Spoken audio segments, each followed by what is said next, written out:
Hi, I'm Rachel Gable, and this is your Fair Cattle Markets update for the 7th of July.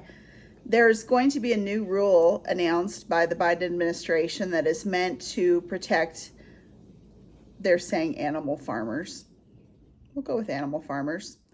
I got an email saying that Vilsack will be in Omaha tomorrow with a big announcement, so I'm assuming that that's what this will be. So an announcement coming on Wednesday, and goodness knows I'm no betting woman, but I'm assuming that this is what it's going to be. There's a kind of interesting AP article, Associated Press, which, you know, not known for their ag coverage, but they're covering this, which is unusual and great. So the Biden administration, according to this article, said that it plans to issue a new rule to protect the rights of farmers who raise cows, chickens, and hogs against the country's largest meat processors as part of a plan to encourage more competition. So the new rule, according to the AP, will make it easier for farmers to sue companies they contract with over unfair, discriminatory, or deceptive practices. And that's one of several steps that the White House plans to announce in the next few days. The USDA is also expected to tighten the definition of what it means for meat to be labeled a product of the USA, to exclude when animals are raised in other countries and simply processed here in the States. Advocacy groups have been pressing for this change for years, but Congress and the meatpacking industry have both resisted. So the White House press secretary said today that the rules are designed to increase competition in ag industries, to boost farmers and ranchers' earnings, fight back against abuses of power by giant agribusiness corporations, and give farmers the right to repair their own equipment how they like. I'm not sure how that comes in there, but it'll make it easier for farmers to bring complaints under the Packers and Stalkers Act. And it says it's similar to the one that the Trump administration killed 4 years ago, which was first proposed in 2010. I would have to look up what that one is because I don't know what they're referring to. So then in this article, they talk a little bit about chicken and pork producers. So of course, if they're contract growers with Tyson or whoever, you know, that vertically integrated, it's a whole different deal that I have to admit I'm not as familiar obviously with as I am with the beef industry, but I know that they're looking into the how that's paid out, because there's a scale that it's paid on, and I can't even think what it's called right now. I apologize, but so that's talking about chicken and pork producers must enter long-term contracts that farmers say lock them into deals that fix their compensation at unprofitably low levels and force them deep into debt. So this is going on to talk about, I'm sorry, it's really long, so I'm scrolling here.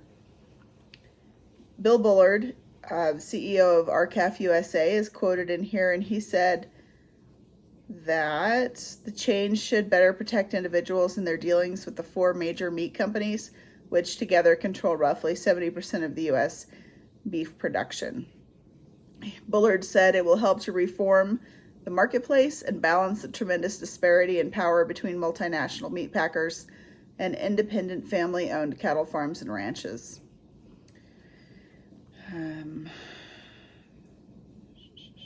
The USDA also plans, like I told you Tuesday, also plans to review the definition of what it means for meat to be labeled a product of the USA. I was reading an article in maybe the New York Times. It was an older one, but it was talking about the product of the USA that, like t-shirts, for example, can be completely put together with the exception of one thing, like a sleeve or just something small. And if it's all done overseas, but they come in and sew that one sleeve on, then it can be made in the USA. I thought that was really interesting. I'd heard that before, but I thought that maybe that wasn't true. But so there's also an executive order coming down here. So the USDA plans to invest in new local and regional markets to give people more options for selling the animals, and it says the animals and the crops that they raise. So I'm not sure what kind of market they're thinking on the crops there. And then they come back to meat processing. And I think this is probably all symptomatic of the AP just not being a bunch of Aggies. But critics have said that the major meat processing companies dominate the market for cattle, hogs, and chickens, which makes it harder for small farmers to get a fair price. This week's expected executive order follows an announcement this spring that the USDA was planning to strengthen protections for farmers under the law and encourage more competition in livestock markets. So it'll be interesting how this all comes together. Like I said, I had an email that Vilsack will be in Omaha Wednesday. I don't remember what time because I can't be in Omaha tomorrow in person, so I didn't really read it that closely, but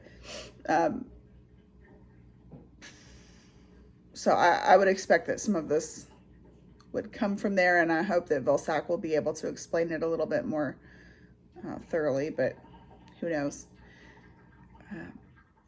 So if you've been watching RFD TV, if you can ever grab a screenshot of Tri-State Livestock News or the Fence Post flags and banners and signs, I always like to see those. I'm not very good at catching the screenshots because I'm never just sitting and watching it. I'm always doing something else too. But we've been watching Rooftop Rodeo on RFD TV because, let's be honest, all we do is watch rodeos. We don't watch anything else. But because Yellowstone's not on. November? Don't even get me started there. But anyway, we've been watching Rooftop Rodeo, among others, and it's been really fun to see the fence post flags there and the several different rodeos. So if you ever see those, I'd like to see a screenshot if you can grab one. Or if you're there live, goodness, send us those pictures. At any rate, I'm Rachel Gable. This is your Fair Cattle Markets update for the 7th of July. See you tomorrow.